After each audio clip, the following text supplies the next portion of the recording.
സി.ജെ. റോയിയുടെ മരണത്തിൽ സമഗ്ര അന്വേഷണം വേണം എം.വി. ഗോവിന്ദൻ. കോൺഫിഡന്റ് ഗ്രൂപ്പ് ഉടമ സി.ജെ. റോയി ബംഗളൂരുവിൽ ജീവനൊടുക്കിയ സംഭവത്തിൽ സമഗ്ര അന്വേഷണം വേണമെന്ന് CPM സംസ്ഥാന സെക്രട്ടറി എം.വി. ഗോവിന്ദൻ.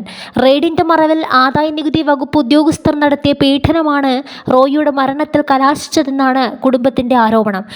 കേന്ദ്ര അന്വേഷണ ഏജൻസികളെക്കുറിച്ച് നേരത്തെയും പരാതികൾ ഉയർന്നിട്ടുണ്ട്. ഈ സാഹചര്യത്തിൽ വിഷയം ഗൗരവകരമായി പരിശോധിക്കണമെന്നും എം.വി. ഗോവിന്ദൻ കണ്ണൂരിൽ പ്രതികരിച്ചു. മലയാളികൾക്ക് ഏറെ സുപരിചിതനായ വ്യവസായിയാണ് റോയി. അദ്ദേഹത്തിൻ്റെ മരണം ദൗർഭാഗ്യകരമാണ്. പരിഹരിക്കാൻ കഴിയാവുന്ന പ്രശ്നങ്ങൾ മാത്രമേ റെയ്ഡിന് ശേഷവും അദ്ദേഹത്തിനുണ്ടായിരുന്നുള്ളൂ. എന്നിട്ട് റോയി സ്വയം വെടിവെച്ചു മരിച്ചു. ഇതിനുള്ള കാരണം കണ്ടെത്തണം. റോയി ജീവനൊടുക്കിയ ശേഷവും ആദായനികുതി വകുപ്പ് പരിശോധന തുടർന്നെന്നും CPM സംസ്ഥാന സെക്രട്ടറി ആരോപിച്ചു. രാജ്യത്തെ വ്യവസായികളോടും മറ്റുള്ളവരോടും കേന്ദ്ര ഏജൻസി ഉദ്യോഗസ്ഥന്മാർ ഇത്തരത്തിലുള്ള സമീപനം തന്നെയാണ് സ്വീകരിക്കുന്നതെന്നും അദ്ദേഹം പറഞ്ഞു. അതേസമയം വ്യവസായി സി.ജെ. റോയിയുടെ ആത്മഹത്യയിലേക്ക് നയിച്ച ഇൻകം ടാക്സ് റെയ്ഡ് ചട്ടങ്ങൾ പാലിക്കാതെ എന്നാണ് ആരോപണം.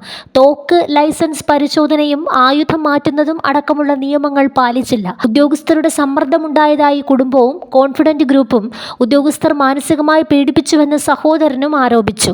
ആരോപണം ഉയർന്ന സാഹചര്യത്തിൽ ഇൻകം ടാക്സ് ഉദ്യോഗസ്ഥരുടെ മൊഴിയെടുക്കും.